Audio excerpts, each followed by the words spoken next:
Salut la compagnie. Voici une petite vidéo où je vais vous parler livres.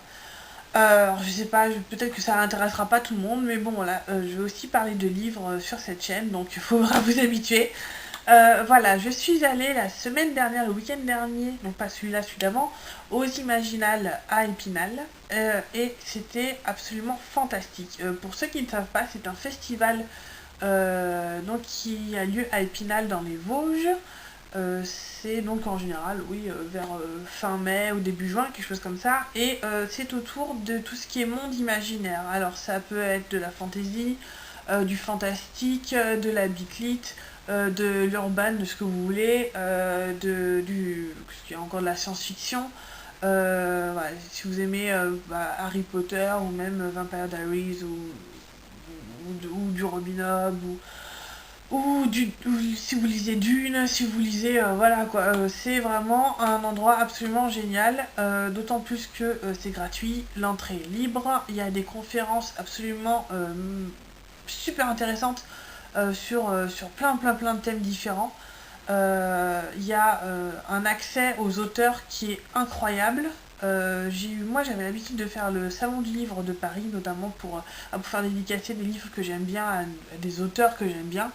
Et bon, bah, vu que c'est assez balèze, il y a toujours du monde, et bon, on n'a pas forcément un contact très privilégié avec les auteurs, alors que là c'était absolument génial, quoi. Je veux dire, on les croisait, on discutait 20 minutes, une demi-heure avec eux, il n'y avait absolument aucun problème.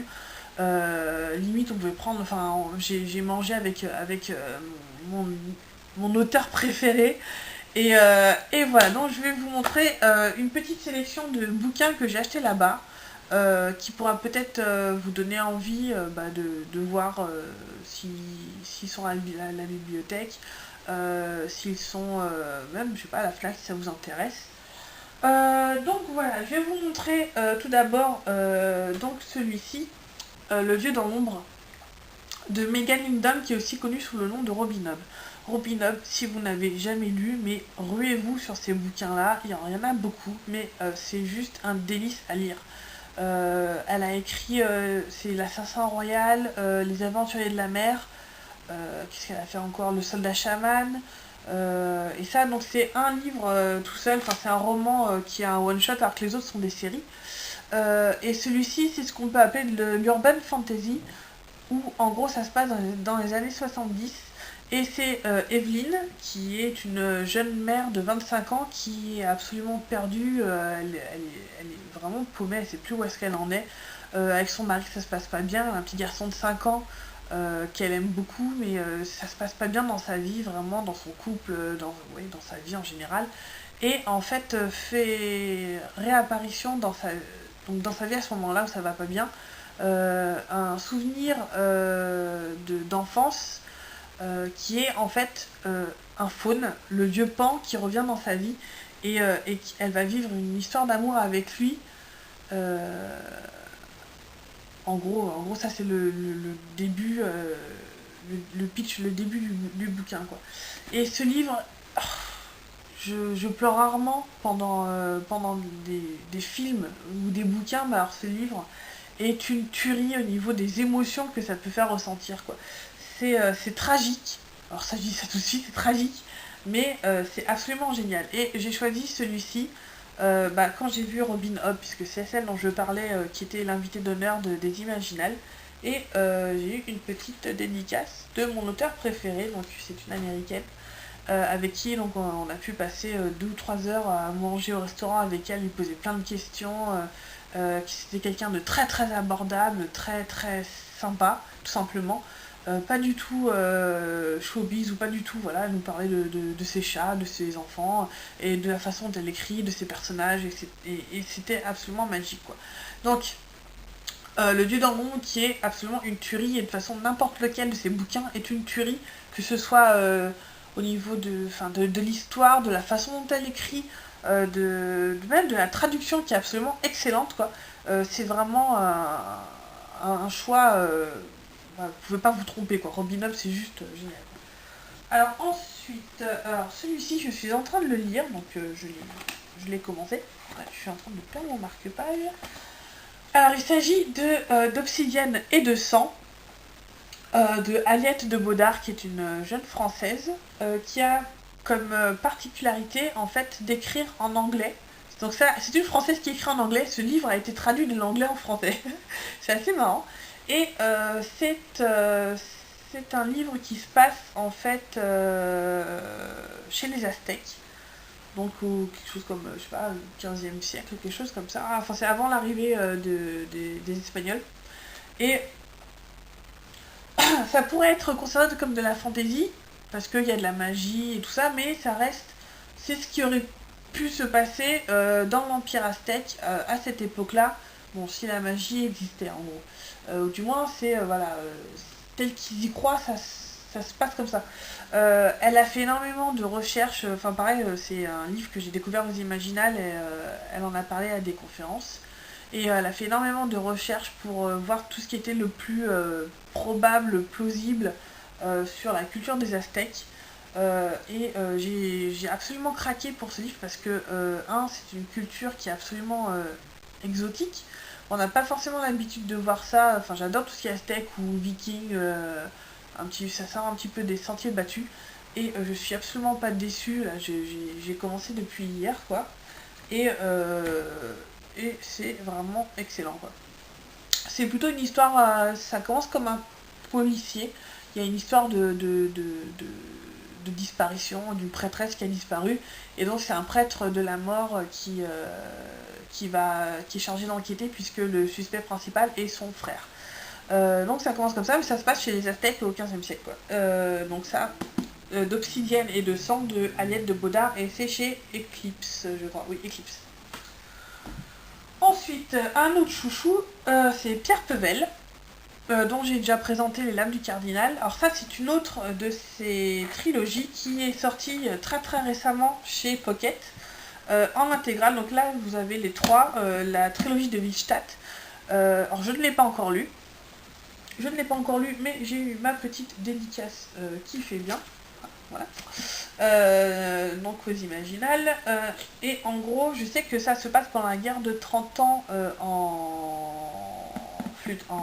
dans une Allemagne imaginaire. La guerre de 30 ans, c'est sous Louis XIV, si je me souviens bien. Voilà, non, c'est même avant 1620. Donc, c'est quelqu'un qui est, Pierre Pevel, qui est spécialiste dans tout ce qui est, on va appeler ça de la fantaisie historique. Ça se passe, pour l'âme du cardinal, ça se passait en France, tel que ça aurait pu se passer s'il y avait eu des dragons en plus. Mais après, tout ce qui est vraiment événements historiques sont rigoureusement respectés. Et là, c'est exactement pareil. C'est une histoire avec l'ordre des Templiers, des cabales, des exorcistes, des dragons. Une ville imaginaire qui s'appelle Wittstadt, donc dans une Allemagne, puis c'était pas vraiment Allemagne, c'est l'Empire, c'était l'Empire, je sais plus comment ça s'appelle, bon bref. Donc voilà, je sais pertinemment que sa façon d'écrire est absolument jubilatoire, et je suis sûre de ne pas être déçue avec ce truc-là. Ensuite, alors, ce livre qui est un petit peu vieux, j'ai dû l'acheter, je crois, via eBay ou je sais plus quel site d'occasion par internet. C'est Tim Powers sur des mers plus ignorées que vous connaissez sans savoir, puisque en fait il s'agit du livre dont a été tiré le dernier Pirate des Caraïbes, le 4, qui s'appelle On Stranger Tides. Donc en fait c'est ce livre-là. Pareil, je ne l'ai pas encore lu, mais en ayant vu le film, il me tarde de le lire. D'autant plus que, bon, je sais pas s'il y en a qui seront familiers avec ça, c'est le livre qui a inspiré les jeux Monkey Island, qui sont absolument mes jeux préférés de tous les temps. Un jeu vidéo de pirates qui est sorti dans les années 90, quelque chose comme ça, et qui, en fait, Pirates des Caraïbes est fortement pompé, enfin, du moins, les films sont fortement pompés de Monkey Island.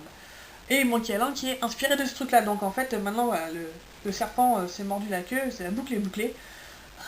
Et voilà, donc c'est l'histoire de pirates, Barbe Noire, et la fontaine de Jouvence. Il y a des zombies, il y a du vaudou, enfin, bon, voilà, quoi.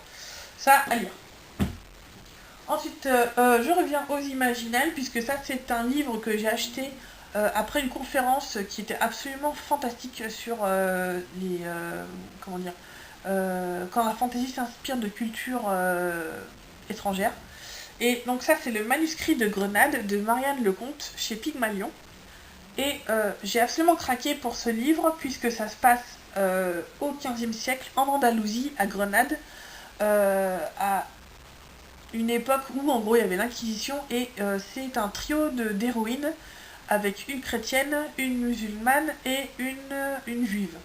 Et ça me rappelle énormément un livre que j'avais adoré qui s'appelait Nicolas Emmerich Inquisiteur de Valerio Evangelisti, que j'avais absolument adoré.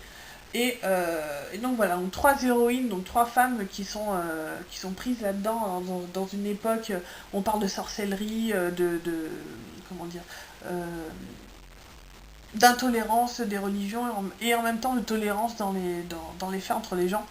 Moi, c'est un thème qui me touche et voilà, j'ai vraiment aussi hâte de lire. Donc là, pareil, j'ai eu ma petite dédicace aux Imaginales.